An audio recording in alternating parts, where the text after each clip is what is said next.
It was shaping up to be another disappointment going for a sweep, and then Yogi Bethancourt said, "Not so fast."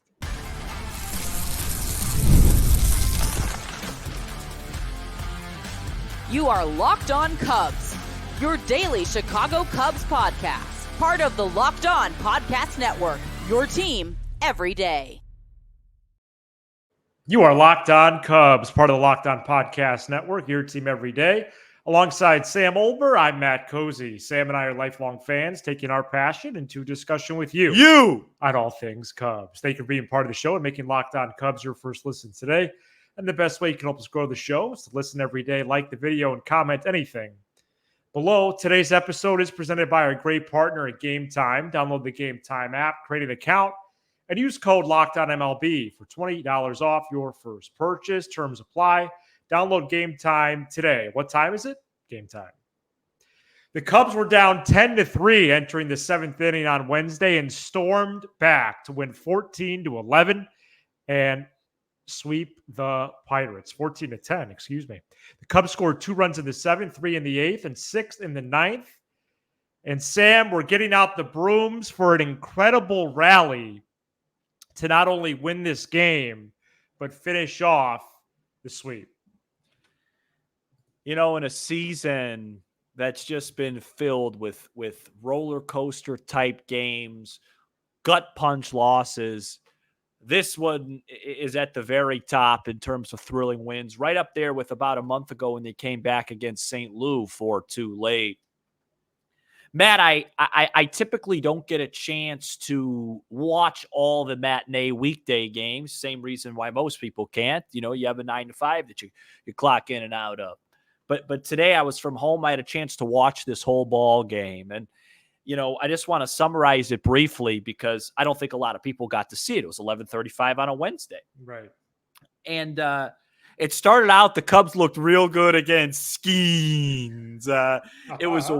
It was a warm day. It was tough to pitch. Unfortunately, that held true for Kyle Hendricks. Both guys kind of struggled. Hendricks blew up there in the second inning. Did not get much help from the umpire or Isaac Paredes. I don't know. Did you get a chance to see that ball yet? Oh, yeah. From Tellus, that ball needed to be caught. Second and third, 2 outs. It wasn't caught. It was like a little, I'm not even going to call it a blooper. It was a little pop-up to him that should have been caught. Ended up kind of breaking the game open. I believe it was 7-3, 6-3, something like that after that inning. Eventually got to 10-3, and I kind of checked out a little bit from this baseball game. Saw from the corner of my eye, Christian Bethancourt with a 2-run homer, 10-5. Cubs start to rally, gets to 10-7, gets to 10-8. Then I really start to lock in. Drew Smiley also appeared in this game, which I didn't know you could do if you're on waivers. Man on first, 1 out in the eighth inning. Tauchman hits a frozen rope over to second. The guy traps it, but the first base umpire made it seem like he caught it. Happ goes back to first. It's kind of a fluky double play, and you go, oh, man, it's just not their day. But then you realize David Bednar's coming in for the ninth, and he's really had a bad campaign. And I was sitting there, and you know, you guys know me. I'm an honest guy. I'll tell you when I'm wrong, tell you when I'm right. I was sitting there. I felt I was locked in for that Suzuki at bat to lead off. When that ball found grass, I let out a scream. Yeah, let's go. You know, I was like, we're right in this. It felt like it. It felt like we just needed to get a guy on before we got to 2 outs. Bellinger hits a ground ball right side. He's been doing a whole lot of that lately. Man on first, 1 out. And then I thought Paredes really had the key at bat of the inning before Bethancourt. Works a deep count, gets a base hit, 2 on, 1 out. Horner walks. Dansby grounds into a force out. And then Dansby takes the free base over at second. So it's second and third, 2 out for the 4-for-4 PCA. And they decide after a couple balls to put him on base, which I just thought said so much about his progression. I mean, you know, last year at this time, he wouldn't even got a chance to bat there. And now he's getting intentionally walked with the game on the line. And up comes Christian Bethancourt, who just knew he was going to get a base hit. You could just see it. First pitch, 98, fouled away. Next pitch is a 105-mile-an-hour frozen rope past the shortstop. Cubs lead. Happ adds on. Tauchman adds on. Suzuki adds on, and they win what I thought was just one of the 5 best comebacks I've seen the Cubs have in the regular season. I know that Braves game in 2018 is up there. I remember an 08. I think they came down from 8 or 9-0 from the Rockies. That was a thriller, big day for Mark DeRosa, if the memory serves correctly. But that was against Colorado, if you're going to fact check me Yeah, on I see that. It was a midday game. It might have been a Friday 120 tilt.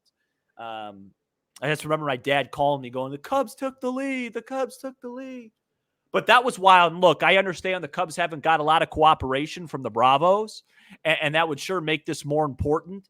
And I know that there's going to be people out there, and I'm one of them, that go, man, I hope this just doesn't mean we run back the same old team. But sometimes you got to put that away and just enjoy what was a thrilling baseball game that wasn't totally meaningless, by the way. The Cubs still have a puncher's chance here. Right. Going to the nation's capital, playing this lowly Pirates club again. And, it made my whole week. I don't know what to tell you. I'm giddy over it. I mean, PCA had 4 base hits. Oh, no, I'm glad to see that you're responding this way, and you let out a scream when Suzuki got that hit. And I'm just glad that you're pocketing this one and enjoying it. I think everybody should enjoy this one. I would definitely encourage you, if you didn't see the game in real time, to watch the condensed game.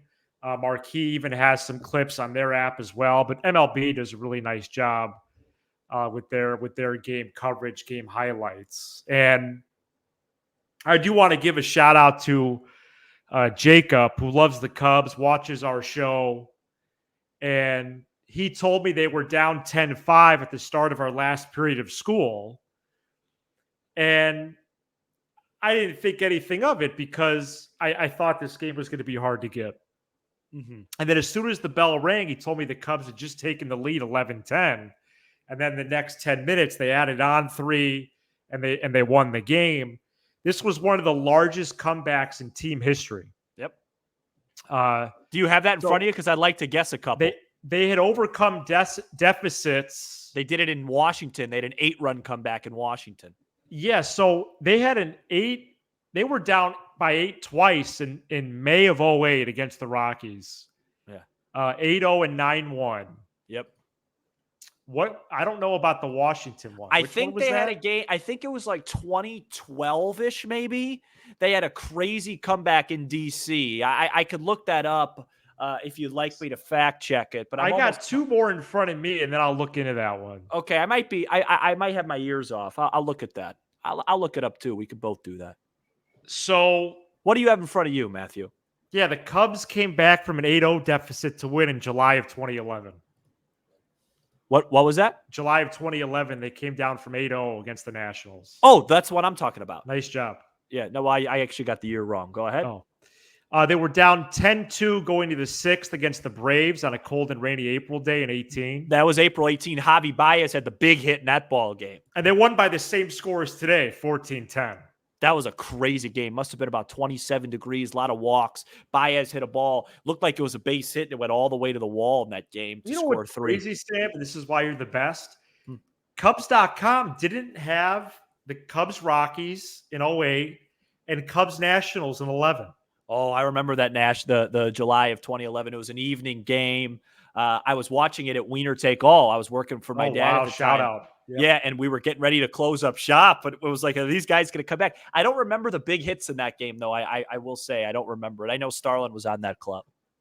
The games they did cite was the 2018, and then April of last year, they were down 7-0 early against the Mariners in April. Yeah, of course. 9. Of course, the Velasquez Grand Slam. Let's see here. Bethancourt, 3 for 5 with 7 ribbies. PCA 4 hits, Happ 3 hits, Suzuki 2 hits. Happ also had 2 walks. Cubs totaled 7 free passes on the day.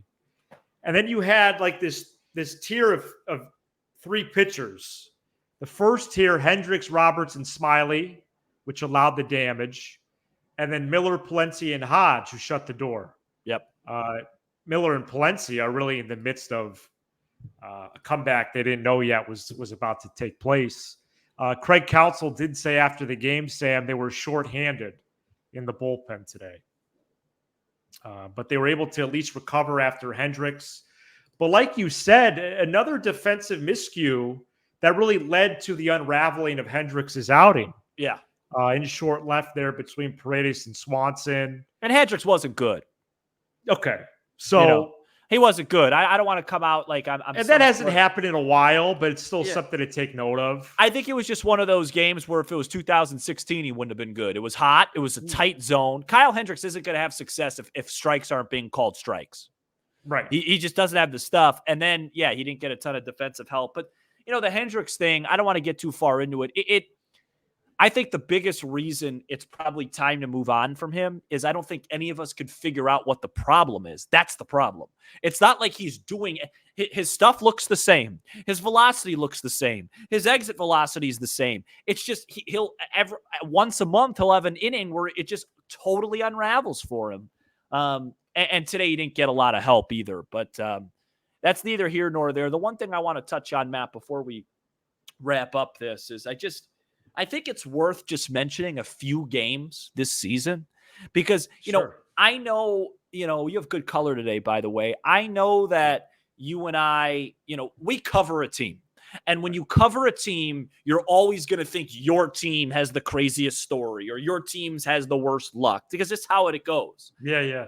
But when you look back at this season and really September of 23, I mean, it has just been one of those roller coaster rides. You get off and you go, I was glad to be a part of it, but where is the nearest restroom? I mean, you go back, the first game of the year, we lose our ace for over a month. We have a ball where Mastroboni, he tipped it. It wasn't called. We come all the way around, tie the game, lose a heartbreaker. Actually, I remember you going I remember you saying after the show, hey, it's one game, but that was a really rough loss. I remember that. Yeah. And then fast forward to the Padre game, blow that game. 8-0 lead, gone in the blink of an eye. Then just the next week in Arizona, we win an extra inning game where Keegan Thompson comes up out of nowhere, holds the ghost runner twice. The next day we have one out, but Marte takes Alzolay deep. We lose that in extras. We're in the middle of April still. Yeah, right. I mean, it's unbelievable. Yeah, we're going to have to chart all this once the season's over. The Madrigal send was crazy. The two games against the White Sox, the back-to-back Monday nights against the Giants consecutively where Neris imploded and then the Cubs offense did add, and then they imploded. Then you have the comeback against the Cardinals. Then you have the comeback today. I mean, it's just been, I know I'm an emotional guy when it comes to this stuff, but how can you not be? It's just been one of these unbelievable rides. You're red hot. You feel great. You have two dramatic wins against the Sox, and then you go into Cleveland. You lose 3, and the first one you lose because Merriweather pitches 2, and we won't see him till April. Right. Yeah, I mean, it's just an odd club. No, it's by definition a roller coaster year, and it was from. I mean, when did Justin Steele get hurt? It was from whenever that inning took place. Right. That's when it started. That's ridiculous. Right. And I bet in 162 something crazy happens. Yeah. And it just caps it off. Breaking news. It's 1-0 Atlanta. Go ahead. Okay. So, and I know it's obviously inflated by the last 3 games, but unbelievable. Cubs averaging 5.9 runs per game this month. Well, in the last 3 games, I mean, let's just do some quick math. They scored what? 18, 9, and 14. So that's 41 runs in 3 games. They're averaging over 13 runs in their last 3 games. That's right there. Then you go back to Saturday, they scored touchdown 14. And 2 field goals. They've gone 14-2, 18-9, 14 in their last 5. This is like a Bears club. Exactly. They're putting up football numbers. And I just have to say this. And they're 9-3, by the way, in this 18-game stretch. This is why the 2 months of May and June are so frustrating because nobody's saying that this team's a top 3 offense in baseball. Right. But they never, ever, ever should have been bottom 3 for 60 consecutive days. They should be about 4. And I'm being conservative here even when I do this, but they should be about 4 to 5 games better. Offensively, yeah, absolutely. Their offense right now, I think after today, I mean, there should be a metric where you only could put so much into one game or a few games because now their numbers are going to shoot up. But this should be an above average major league offense. And for most of the year, it hasn't been. Yeah, and Pythag still has them just 2 games better. I would Yeah. just double that. I'd say 4. Yeah, and I think a lot of teams will feel that way over the course of the year. But this is one of those games where, you could, it's like in algebra, you could cancel out sides that are equal. You can cancel out like a Padre, that 8-0 Padre loss this game, they can cancel. Okay. You know what I mean? Because like you're down 10-3, and here are the pitchers that you had to beat: Skeens, Chapman, and Bednar, and you hung up 14 on those guys. No, that's a good point. So you can cancel a couple of those out, But well, I didn't. I was told there would be no math. So, but then again, there's still more of the other ones. I mean, oh my gosh, we'll break down. What bothers me, just while we're here, we should document it one full episode in October. But one that just bothers me before we get to a little more on Bethancourt and the catchers coming up next. When Alzolay blew that game on a Saturday, that first game of the doubleheader against the Marlins. Oh, I did a watch along that one bothered me. Well, you want to know why it bothered you? Because there was second and third, one out, and it was Tanner Scott, and they left Bellinger on the bench for Canario to. That's right. Hooah! Yeah, Canario, who's in Japan now. Is he really? No, but he might as well be. Okay.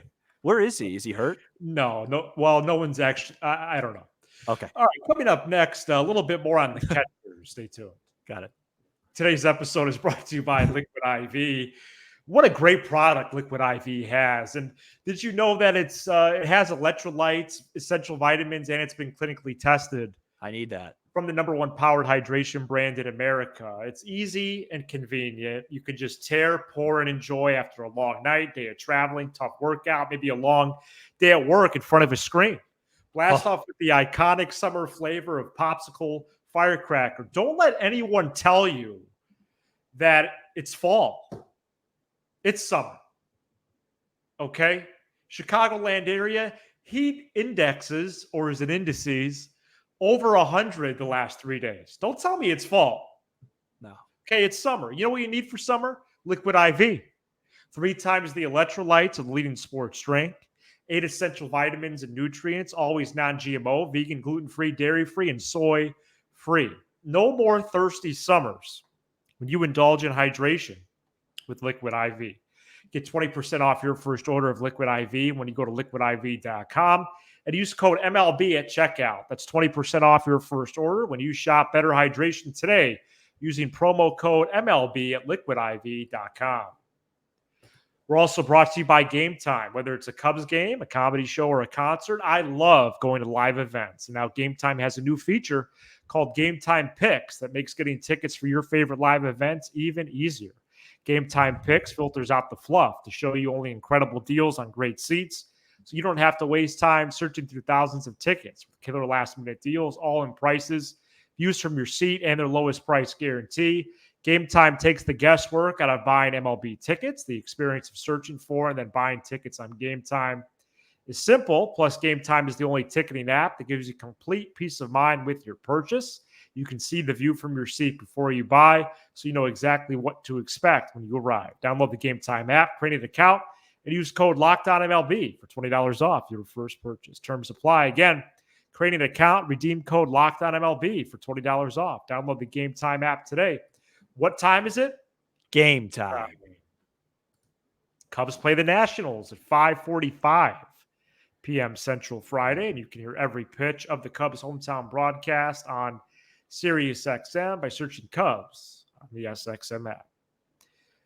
Well, Christian Bethancourt, Miguel Amaya, the last few weeks have been nothing short of excellent, and I just wanted to read Bethancourt's time with the Cubs so far, Sam. 11 games only. About 2 weeks of games, hitting .407 with 3 homers and 15 runs batted in. Unbelievable. He had 7 RBIs in just this one game. Unbelievable. And of course, I want to ask, could the Cubs actually go into next year with this pair? Probably not. But let's enjoy right now. And it's been nice that spot has really stepped up. Give him credit. He's come in here. He's instantly made an impact. He's heads above what Gomes was doing, heads above what Nito's doing. Oh, yeah. And by the way, since he's been called up, not that this probably has any correlation, but that also coincides with Amaya's heater. And those guys, that's right. Weird. And those guys have those two guys together have been, along with PCA, the best hitter on the team in the last couple of months. And absolutely, those are clutch hits. And he had another clutch hit. I forgot about it on Sunday. Before it got out of hand, the Cubs were about to waste another leadoff double. They were down 2-0. It was a man on third, 2 out. He got a big base hit to score a run. I mean, he's come in here, and not only has he elevated the team with his play, but he looks comfortable in clutch moments. And there's no question about it that hit today was the biggest hit of the season thus far for the Cubs. And it wasn't Happ, Suzuki, Bellinger, Bush, Horner, Swanson. It was him. And so no matter what happens the rest of the season and, where he goes, if he's a Cub, if he's not, nobody could take that away from him. He's delivered. And he's been, I've been intrigued by him defensively too. Yeah, he just can't frame. He's got a cannon of an arm. Yeah, he struggles not receiving, but framing pitches. Yeah. He takes strikes out of the zone far too often. Okay. But his arm is a real game changer. I mean, he has a bazooka back there. Yes. I would say he's probably throwing 95 plus. No, good pop time, likes to throw, confident in it. I think I was saying either to my dad or Scott the other day, I was like, it's frowned upon in baseball to ever pull your catcher unless you need it offensively. But he's the type of guy in a 1-run game in the 9th, I'd bring him in as a sub just to shut down the run game. Well, that's a great idea. I mean, he has an absolute arm, man. So yeah, it'll be interesting. People always want to say, well, why didn't Amaya start to? In modern day, you usually don't start a catcher a day game after a night game. So he's going to, even though it's Amaya's job, you're going to see Bethancourt once or twice a week these last 4 or 5 weeks, so we'll see. We'll see if the at-bats stay positive. He does a lot of guessing back there. He's got a lot of power, man. I mean, his home run that he hit today was not a cheapie at all. Coming up next, we do have some disappointing news to pass along. Craig Counsell did sneak some news in there about Ben Brown before Wednesday's game. Let's get to it next. This episode is brought to you by Prize Picks. Prize Picks is America's #1 daily fantasy sports app with over 5 million active members. Prize Picks is the easiest and most exciting way to play daily fantasy sports. Unlike other apps on Prize Picks, it's just you against the numbers. All you do is pick more or less on 2 to 6 player stat projections and watch the winnings roll in. If you've been on Prize Picks and you've been taking the Cubbies lately, you could buy me a burrito or something like that. Get in on the daily action with your friends and become a part of the Prize Pick community today. You can now win up to 100 times your money on Prize Picks with as little as 4 correct picks. You can turn $10 into $1,000. Sign up today and get $50 instantly when you play $5. You don't even need to win to receive the $50 bonus. It's guaranteed. The experience of playing with Prize Picks is so simple and fun. One Caleb Williams passing yard gets you 1 win on Prize Picks every week in September. That's right. Only 1 yard gets you an automatic win every football weekend in September. 4 free weeks of W's. Don't miss this deal on Prize Picks because it's gone when September ends. Download the Prize Pick app today and use code LOCKDOWNMLB for a first deposit match up to $100. That's code LOCKDOWNMLB on Prize Picks for a deposit match up to $100. Prize Picks, run your game. We'll preview Cubs Nationals for Friday's episode. 3-gamer in the nation's capital. All nice first pitch times over the weekend to catch some August into September baseball as the calendar flips on Sunday. Craig Counsell told reporters before Wednesday's game that Ben Brown is still in shutdown mode in Arizona and will likely miss the rest of the season. Brown then finishes his rookie year with a 3.58 ERA in 55 innings. He started 7 games and entered out of the bullpen 8 times. Sam, I thought maybe there was a chance we'd see Brown the last couple of weeks of the year. Not much, but I thought maybe just a handful of appearances. And it looks like we're not going to see him again until February. Yeah, hopefully. That's the goal. Right. Just get healthy in the offseason. We don't. this one's a tricky one because we just don't know a whole lot about his injury. So I don't want to speculate it, but I just feel like I'm not surprised that he didn't come back. I hope he could avoid any major surgeries. And I just hope it would be a huge win for the Cubs if we got the version that we saw of Ben Brown this year by late February.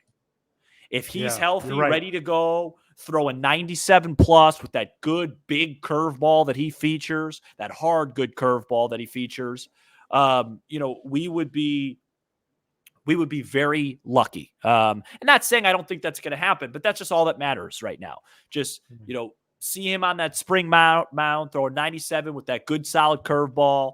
And hey, it's like, Ben Brown's healthy and good to go. That's all that matters from here on out with Ben Brown. There was a run there. It was him and Imanaga were two of the best pitchers in baseball. There was a couple stretch week there in the spring. They were just showing out every time they were pitching. And he had that. It was like that 2 or 3 game stretch. And I think he peaked when he just shut out the Brewers. And then I think he had 2, if I remember correctly, it was one against the Reds at Wrigley for sure. And I think the other one might have also been against the Reds. I think it was. No hit. But he had 2. What I'm saying is he had 2 mediocre starts after that. He got beat by the Reds at home. He got beat by TJ Friedel. I remember. That's right. Big homer. And then he had one more start after that wasn't great. And I think that might have been Friedel again. I think it might have been Friedel again, is what I was going to say. You're right. And so that was it. So you could look at it right here. I just pulled it up. Yeah. So he had that 7. So this is what you're talking about. He had a 4-inning 6K performance against the Braves, 7-inning 10K shutout performance, no runs, 11 shutout innings against the Brewers. Then he went 5 innings, 5 earned against the Reds, 4 innings, 3 earned against the Reds, and we have not seen him since. His ERA for the year was 3.58, but remember, a lot of that came from his first appearance, which was kind of meaningless in that blowout against Texas, where he gave up 6 earned runs. You take that out of the equation, his ERA is probably in the high 2s. Yeah, no, it's 2. You're right. It's 2.8. Yeah. So, all right, we will preview Cubs Nats on Friday and get to some other news and notes as well. Cubs right now 68 and 66, entering this next 3-game series. Thank you so much for checking out this edition of Locked On Cubs. You give us 20 to 30 minutes. We'll give you all things Cubs with a laugh or two along the way. Be sure to hit subscribe on YouTube, smash the like button for the algorithm, and leave a 5-star review on Apple, Spotify, and everywhere you get your podcast. He's Sam Olber. I'm Matt Cozy. This is Locked On Cubs.